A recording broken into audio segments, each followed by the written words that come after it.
A graça e a paz, queridos amigos, queridos irmãos. Hoje nós estamos aqui para mais um vídeo e o assunto que nós vamos falar hoje é acerca do templo do Espírito Santo. E para me ajudar nesse assunto, está comigo aqui o doutor Diogo. Prazer, obrigado pela presença aqui, por ter me chamado. Aleluia, é uma grande honra estar com você aqui e ele vai nos ajudar a entender um pouco mais sobre esse assunto. Enquanto isso, roda a vinheta. E aí o que acontece? Você mandar o cara continuar comendo carboidrato e dar um remédio, é como se eu falasse assim, ó, você tem alergia a amendoim, você pode continuar comendo amendoim, mas toma um antialérgico junto, está resolvido, entendeu? E não resolve, entendeu? Então a ideia é atacar a causa do excesso de carboidrato. Quanto eu não diminuir o excesso de carboidrato, melhor. O que eu passo para meus pacientes, que assim, a maioria das pessoas não consegue fazer jejum logo de começo. No café da manhã eu passo ovos, que você tem fonte de proteína e gordura, algumas castanhas, que é uma fonte de gordura boa, leite, eu substituo por leite de amêndoas ou leite de coco, que é leite rico em gorduras. Passo às vezes queijo amarelo, a gente foi ensinado que o queijo branco era bom. Mas o bom é o amarelo, porque o amarelo tem gordura, o queijo branco tem carboidrato. Entendeu? Rapaz, é totalmente diferente. A gordura é boa. Então, mas quando a gordura é encontrada naturalmente na natureza. A paz, queridos, a palavra de Deus, ela diz, é muito enfática em mostrar que o nosso corpo é templo do Espírito Santo. Muitas vezes nós acreditamos em Deus como um Deus de milagre, e eu acredito no Deus de milagres. Mas você sabia que Deus, ele é muito mais um Deus de processo do que um Deus de milagre? Exatamente, o milagre é apenas 1% de toda a grandiosidade do que Deus é. Eu não estou dizendo que Deus não faz milagre, Ele faz, e eu vejo milagres todos os dias da minha vida. Por onde eu passo, nas nossas ministrações, nós temos visto esses milagres acontecendo. Entretanto, eu tenho observado que muitas das vezes as pessoas ficam esperando somente esse 1% do milagre, enquanto Deus ele liberou outros 99% de chance para que você não precise viver esse 1% do milagre. Como assim? Você cuidando do seu corpo. A palavra de Deus é clara em dizer que nós somos um espírito, que possuímos uma alma e que moramos em um corpo.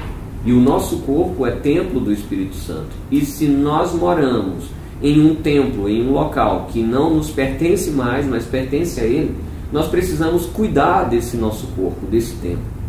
Muitas das vezes, o povo evangélico ele só se refere ao cuidado com o corpo quando diz respeito a questões de tatuagem. Não tem que fazer marca porque isso daí é pecado. Mas por acaso, nunca parou para observar que quando você negligencia alguns princípios, você pode estar agredindo o seu corpo e está indo contra os princípios mesmo da criação de Deus. Veja bem, Deus ele pode fazer um milagre, mas 99% de chance que Ele nos dá para que nós venhamos comer bem, fazer um exercício físico, dormir bem, para que nós não venhamos desenvolver enfermidades no futuro. Quase que eu posso dizer que 90% das enfermidades que a gente encontra quando a gente vai ministrar, fazer cultos de milagres, quase que 90% dessas enfermidades elas poderiam ser evitadas se elas tivessem tido alguns cuidados antes. E muitas das vezes o ser humano ele negligencia isso. Hoje nós estamos aqui com o doutor Diogo, que ele vai contar um pouco para nós a respeito da profissão dele, um pouco do que ele faz e dar algumas dicas para nós, o que você poderia estar fazendo para evitar enfermidades no futuro, para evitar de ter que estar precisando desse milagre, ou até mesmo se você já está num quadro hoje que você tem uma enfermidade, o que fazer para mudar isso daí.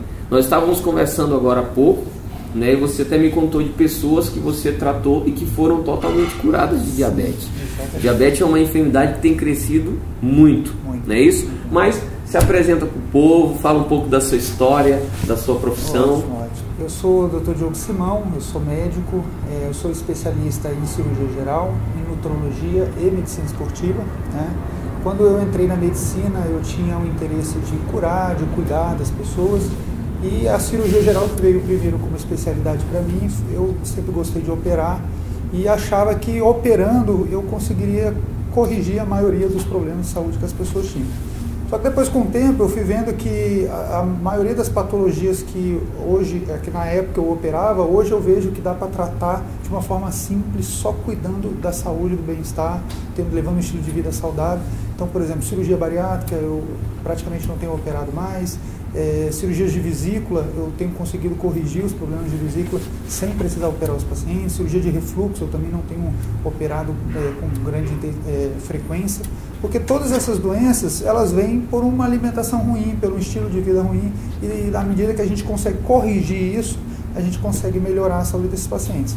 Então, com o tempo eu fui vendo isso, fui vendo que eu também não estava com a saúde adequada, eu estava ganhando peso, eu já estava com uma pressão um pouco elevada, minha glicemia já aparecia um pouco mais alta nos meus exames, eu vi que eu precisava mudar.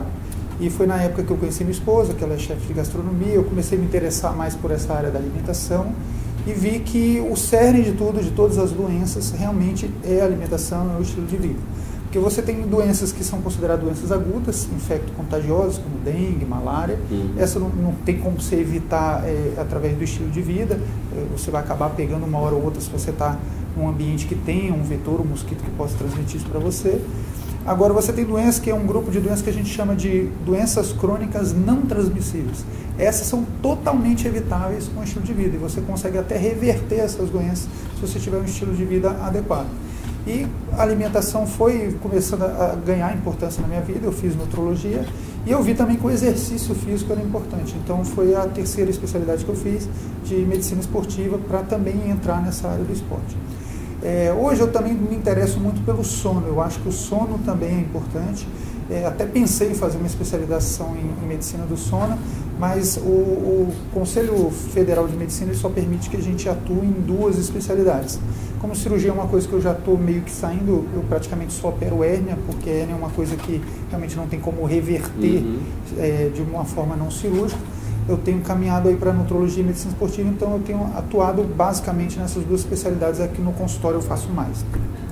Mas eu acho que o sono é importante. Quando já tem estudos mostrando que quando a pessoa dorme menos, no dia seguinte, o rendimento no trabalho é pior, a atividade física, a capacidade de atividade física diminui e também aumentam hormônios que vão fazer você ter mais fome e diminuir os hormônios que te trariam mais saciedade. Então a pessoa acaba comendo mais no dia seguinte e acaba tendo uma contribuição para a obesidade. Está muito ligado aí à privação do sono com a obesidade. Além disso, patologias como obesidade, pressão alta, colesterol alto e diabetes, elas fazem um grupo de doenças que chamam de síndrome metabólica. A síndrome metabólica é bem complexa, né, tem várias causas, é multifatorial, mas o que a gente olha que essas doenças têm em comum é o excesso de ingestão de carboidratos. Todo mundo sabe que o açúcar faz mal, ele é um dos piores carboidratos, é um carboidrato simples. Mas as pessoas não se atentam que batata, pão, macarrão, biscoito, bolacha, tudo isso tem muito carboidrato. Quando você vai olhar o rótulo de uma bolacha, ela vai ter ali 1, 2 gramas de proteína ou de gordura, mas tem 20 gramas de carboidrato, quer dizer, às vezes 20 vezes mais carboidrato do que proteína e gordura. E carboidrato, quando ele entra no seu sangue, mesmo ele sendo o complexo de uma batata, no final tudo vira glicose, tudo vira carboidrato da mesma forma, o carboidrato simples da mesma forma. Da mesma forma que o açúcar entra no seu corpo e vira glicose, também a batata vai virar glicose. Então, não é só importante a velocidade com que ele chega no seu sangue, mas também é importante a quantidade. E hoje a dieta do brasileiro tem muito carboidrato. Se você olhar um café da manhã, ele vai comer pão. Com leite com achocolatado, margarina. Você viu, tudo aí é carboidrato, com exceção da margarina que é gordura, mas todas as outras fontes é carboidrato. O leite... falar o agravante da margarina que eu ouvi falar, não sei se é verdade, que altera uma molécula e ela vira plástico. Eu vou chegar nesse ponto também, que é outra coisa péssima também para a nossa saúde. Então o café da manhã já começa ali pobre, o leite tem um pouquinho de proteína, mas o mais o leite tem é carboidrato, se você olhar carboidrato, proteína, gordura, então eu consideraria ele não como uma fonte proteica, mas como uma fonte de carboidrato. No almoço, o que o brasileiro come? Metade do prato é arroz e feijão, um pouquinho de salada e um pouquinho de carne. Quer dizer, a comida é predominantemente carboidrato. Jantar, o brasileiro não costuma jantar muito, ele lancha e geralmente é pão, entendeu? Ou biscoito, bolacha, hambúrguer, pizza, misto, quente, pipoca. Então acaba que todos esses que eu citei tem muito carboidrato. E nos intervalos, nos lanches intermediários, geralmente é um café com açúcar e uma bolacha. Tudo carboidrato também. Quer dizer, o dia inteiro as pessoas estão comendo carboidrato. Sem falar que em São Paulo o prato do paulista é pizza. Né? Exatamente, pizza. Então, assim, é riquíssimo em carboidrato. E esse excesso de carboidrato vai contribuir para a obesidade, porque o carboidrato estimula um hormônio chamado insulina, que é o hormônio que faz a glicose entrar para dentro das suas células. Uma parte ele armazena como fonte de energia no músculo e no fígado, e o excedente ele transforma em gordura. Como a gente come excessivamente, a grande parte vira gordura. Então contribui para a obesidade, contribui para o diabetes, porque o seu corpo tenta liberar insulina para tentar controlar esse excesso de açúcar, mas chega uma hora que ele não aguenta mais e ele entrega as mãos e deixa a sua glicemia subir, e aí você fica diabético. A pressão alta também está muito relacionada, as pessoas pensam que é só o sal, né? Só que o sal é a menor fração do problema, porque já tem estudos mostrando que tem pessoas que são sensíveis a sal e outras não, entendeu? Então o sal não é o principal problema. A questão é que quando você está com a insulina muito alta, ela sinaliza um outro hormônio, que é a aldosterona, para você reter sódio. Então acaba que você retém sódio e a sua pressão aumenta. Aí você vai no cardiologista, o cardiologista fala para você assim, ó, você tem que tirar todo o sal da sua comida. Aí você tira tudo, você não põe nada com sal. Você volta no cardiologista, sua pressão ainda está alta. Você fala, doutor, mas eu já tirei o sal de tudo, entendeu? Só que você toma uma Coca-Cola normal, que tem açúcar, aumenta a insulina, você absorve o sódio da própria Coca-Cola ou dos alimentos que você está comendo também. Então, assim, eu vejo isso com grande frequência. Quando a gente tira o carboidrato dos pacientes, tudo melhora. Até o colesterol, as pessoas culpam o colesterol muito por comer gordura de origem animal, e não é verdade. O colesterol ele vai aumentar por qualquer coisa que você come, ou gordura, ou proteína, ou carboidrato. Como que a maioria das pessoas comem carboidrato, o que mais aumenta o colesterol, na verdade, é o carboidrato. É o carboidrato. E aí acaba que a gordura animal fica condenada. Exatamente. Inclusive, eu vi uma reportagem há poucos dias que o que condenava antigamente, que era temperar comida, fazer comida com banha, né, eles condenavam, agora descobriram que é mais saudável do que o óleo de soja. Exatamente. Né? Então a gente falou aí da carboidrato, se acha carboidrato como problema. Outro problema é as gorduras. O que acontece? Em 1902 surgiu o primeiro infarto no mundo, nos Estados Unidos. 1902. Só uma pausa. 1902, grava essa data porque foi quando começou, né, a era do avivamento. Quem já leu o livro Generais de Deus vai entender o que eu estou falando. E eu vou falar, logo mais, deixa o doutor concluir, eu vou falar algo a respeito dos Generais de Deus. Eu vou só corrigir aqui, na verdade não é 1902, é 1912. E 12? 12. Exatamente. Porque em 1911 foi quando lançaram o primeiro óleo industrializado no mundo, que é o óleo de algodão. Na época criaram nos Estados Unidos. Quer dizer, se você contar todo o tempo da humanidade, mas vamos contar da data de zero, que é de Jesus Cristo, até 1912, ninguém nunca tinha infartado. E o que as pessoas comiam? Banha de porco, carne de origem animal. A vida inteira o ser humano comeu, desde a pré-história, come carne de origem animal. Só que um ano antes surgiu esse óleo, quer dizer, um ano depois, coincidentemente, surgiu o primeiro infarto, entendeu? Uma doença que era rara durante 1912 anos, um ano depois de lançar um óleo, se tornou um infarto. Então já mostra aí a grande relação que tem dos óleos com isso. Depois disso foram inventados vários óleos, óleo de milho, óleo de canola, óleo de soja, tentando amenizar esses efeitos, mas o problema só foi aumentando. Em 1950, quer dizer, uns nem 40 anos depois, 40 e poucos anos depois, a doença cardiovascular já era a doença mais frequente, a causa de morte mais frequente nos Estados Unidos. Uau. E hoje é a causa mais frequente no mundo, entendeu? São poucos os países, como a China, que o câncer superou aí o infarto, mas o infarto é a causa mais frequente de morte no mundo. E o que mudou? Foi a forma com que a gente cozinhava. A gente começou a cozinhar com óleo de soja, milho, canola, girassol. Todos esses óleos fazem mal, porque eles, quando são aquecidos, eles ficam instáveis, eles formam gorduras trans, que a gente chama, que são tóxicas. Eles são ricos em ômega 6, que é mais inflamatório. A gente tem o ômega 3, que é do peixe, que é anti-inflamatório, mas esses óleos são ricos em ômega 6, e eles oxidam e ficam rançosos facilmente. Você ter noção, só a luz da gôndola do supermercado já conseguiria deixar esse óleo rançoso. Só que o que a indústria faz? Ela injeta vitamina C, vitamina S. Se você pegar um óleo de canola e olhar no rótulo, ele é cheio de vitaminas. Mas não é porque eles querem fortificar o óleo e te deixar mais saudável. Eles querem é que não dê cheiro e quando você abrir, você fala, nossa, eu vou jogar isso fora, entendeu? Então é uma tática da indústria. E os vidros são todos em garrafas plásticas transparentes, quer dizer, eles oxidariam facilmente. O azeite já é diferente, porque o azeite ele não é um óleo poliinsaturado, como eu disse esses óleos, ele é monoinsaturado, ele só tem uma insaturação, então ele se torna mais instável, ele é mais difícil de quebrar do que esses outros óleos, e ele é prensado a frio, ele não leva um processo de aquecimento e de refinamento que os outros óleos levam. Porque, por exemplo, se você pegar um botão de algodão e você espremer, não sai óleo. Se você pegar um girassol, você espremer, não sai óleo. Eles tiram quimicamente aquilo ali. Faz vários processos industriais para conseguir extrair. Agora, a azeitona não. Você vai espremer prensado e ele vai fazer. E o melhor óleo é o prensado a frio, porque aí não tem esse aquecimento, não tem essa instabilidade da molécula. Entendeu? E o vidro tem que ser um vidro escuro, porque a luz vai atrapalhar. Entendeu? Então, todo azeite bom, ele é prensado a frio e engarrafado num vidro escuro.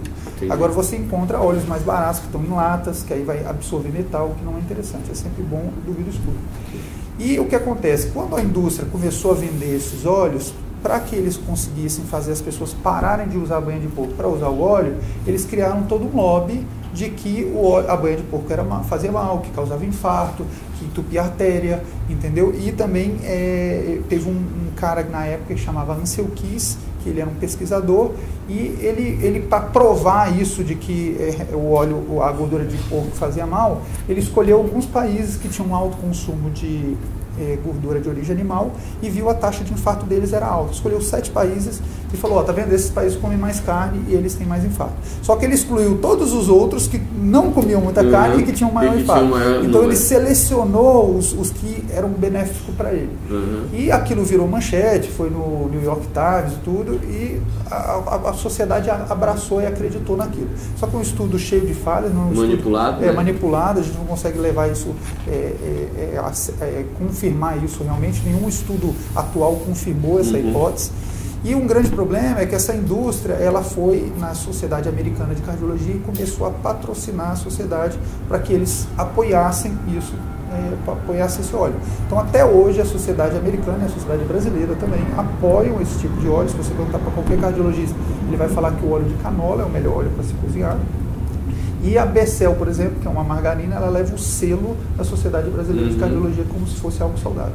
Só que a margarina ela ainda é pior do que esses óleos, porque além de ser um óleo instável, eles geram um processo de hidrogenação para poder fazer o que era líquido virar sólido. Todo óleo ele é líquido, toda gordura é sólida. Então ele pega um óleo e transforma numa gordura, fazendo isso, para fazer uma margarina, uma manteiga fake, para que as pessoas substituíssem a manteiga pela margarina. E o que acontece? Ela é tão tóxica quanto as outras, tem até uma quantidade de gordura trans maior. Algumas indústrias, depois que viram que esse problema da gordura trans era importante, começaram a vender certas margarinas que dizem não ter gordura trans, mas na verdade é uma jogada na indústria, porque você até um 0, alguma coisa, você não precisa relatar, você pode botar como 0. Entendi. Então eles pegam uma porção, um valor muito pequeno, por exemplo, 10 gramas, que aí chega a ter 0,0 alguma coisa de gordura trans, aí ele não precisa relatar, ele põe como 0. Isso que é 0. Então é mais uma jogada da indústria, só que ela é tão tóxica quanto as outras, e é o que os brasileiros mais consomem, é óleo de soja, é açúcar e margarina, é o que as pessoas mais consomem. Uma coisa que eu estava lendo uma pesquisa há um tempo atrás, e aí foi quando a gente, na nossa casa, a gente decidiu tirar a margarina do nosso cardápio. Muito bem. A gente pegou a manteiga e pegou a margarina, e você deixa aberto ao relento.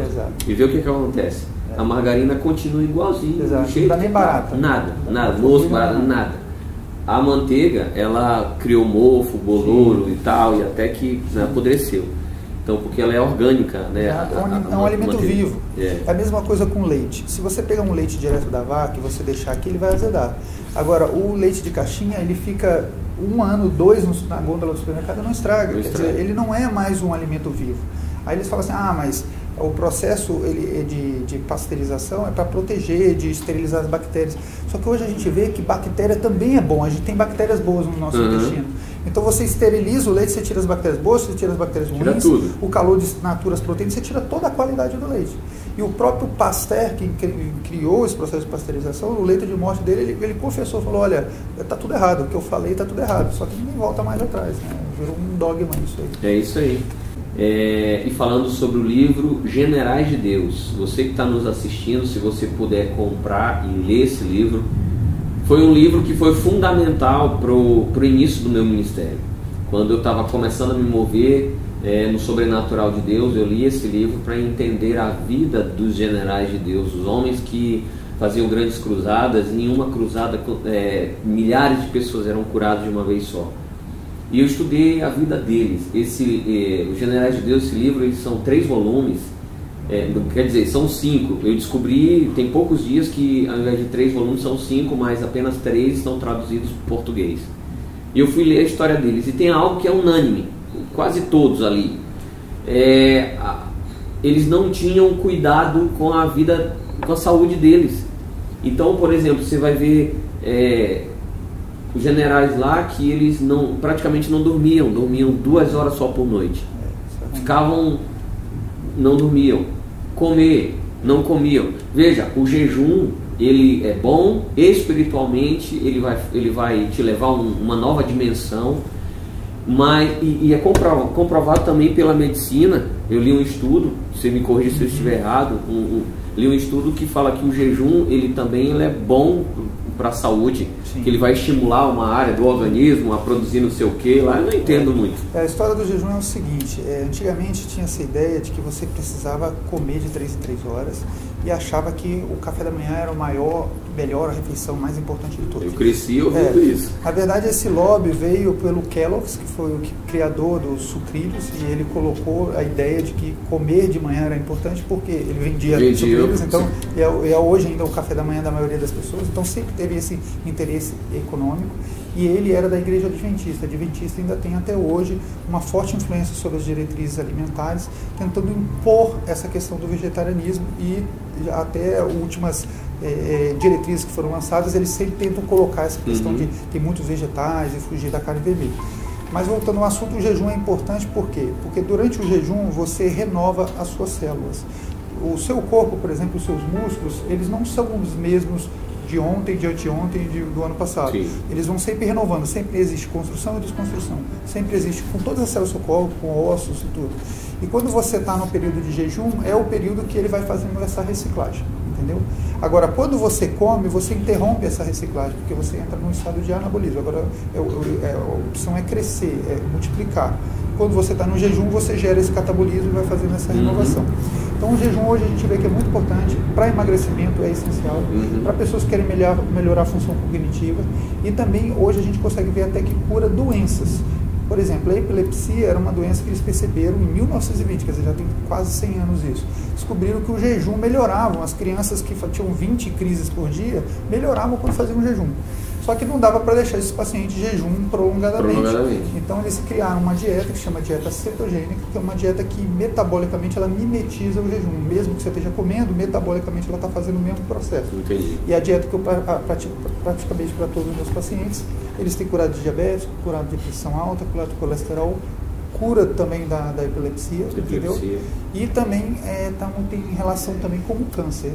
Você fazer um jejum prolongado ajuda muito a você tirar o suprimento alimentar do tumor, a nutrição do tumor, e o tumor regride, entendeu? E a dieta cetogênica também tem sido utilizada muito em pacientes com câncer também. Uau, que benção! E os generais de Deus, na época, eles não tinham cuidado com a saúde. Eles dormiam mal. Estados Unidos, você vê como é que é a alimentação hoje lá, né?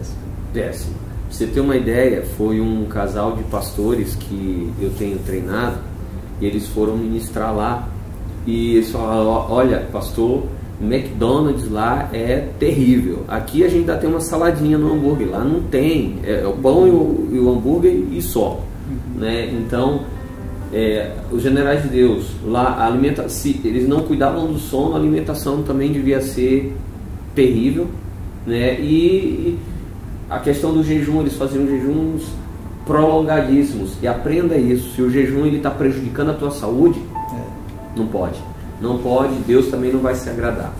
Então, e por conta disso, muitos deles morreram muito novos, né? Poderiam ter feito muito mais pelo reino de Deus, mas eles não cuidaram de si e aí interromperam sua carreira ministerial e deixaram de fazer muito mais pelo reino de Deus como poderiam ter feito. Então, esse vídeo de hoje, nós temos trazer para a tua cabeça, para a tua mente, para que você entenda que Deus ele faz a parte dele, mas nós precisamos fazer a nossa também. Existe uma coisa muito errada de você achar que uma vez que Deus ele é o dono de tudo, então a partir daí ele vai comandar tudo, você não tem que fazer mais nada. Não, ele é o criador de tudo, mas você é o arquiteto da sua vida.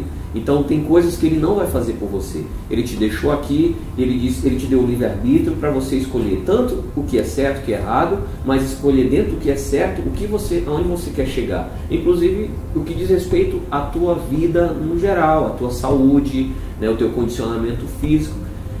Às vezes a gente encontra, por exemplo, situações quando a gente vai ministrar, diz assim: o pastor orou, eu fui curado e eu fui lá e envergonhei a medicina. Não, querido, isso é uma coisa, é um pensamento totalmente errado. Nós estamos do mesmo lado. A nossa ideia é salvar vidas, é compaixão e amor pelas pessoas, pelas vidas. E outra, eu nunca orei por uma pessoa, uma mulher grávida, e o filho aparecer do lado. Sempre precisou de um médico. Então nós estamos juntos, estamos do mesmo lado.